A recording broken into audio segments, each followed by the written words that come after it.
కేంద్రం ప్రవేశపెట్టిన బడ్జెట్పై ఎమ్మెల్సీ జీవన్ రెడ్డి ఆగ్రహం వ్యక్తం చేశారు. ఇది భారత్ బడ్జెట్ కాదు, బీహార్ బడ్జెట్ అంటూ విమర్శించారు. తెలంగాణకు ఒక్క ప్రాజెక్టు కూడా ఇవ్వడం లేదని, దీనికి కిషన్ రెడ్డి బాధ్యత వహిస్తారా అని ప్రశ్నించారు. దేశంలో తెలంగాణ అనే రాష్ట్రం ఒకటి ఉందని కేంద్రానికి తెలుసా అంటూ ఆగ్రహం వ్యక్తం చేశారు. బడ్జెట్ ఏదైతుందో జాతీయ ప్రాజెక్టుగా బడ్జెట్ గా భావించే బడ్జెట్ కేవలం బీహార్ రాష్ట్ర బడ్జెట్ గా కనబడుతుంది అంట. బీహార్ రాష్ట్ర బడ్జెట్ గా గోచరిస్తున్నారు. దాదాపు 1,60,000 కోట్ల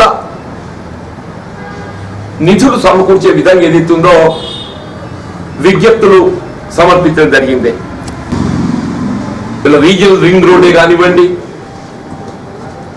హైదరాబాద్ నగరంలో రేడియల్ రోడ్సే కానివ్వండి, మెట్రో రైల్ వీళ్ళ కిషన్ రెడ్డి గారు ప్రాధాన్యత వహిస్తున్న మెట్రో ప్రాంతానికి సంబంధించి మెట్రో రైల్ రెండో దశకు సంబంధించినట్టుగా నిధుల సమకూర్పే కానివ్వండి,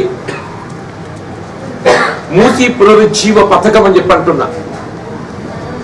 మూసీ పునరుజ్జీవ పథకం ఏదైతుందో ఇది మోడీ గారి యొక్క ఆలోచన. శూన్య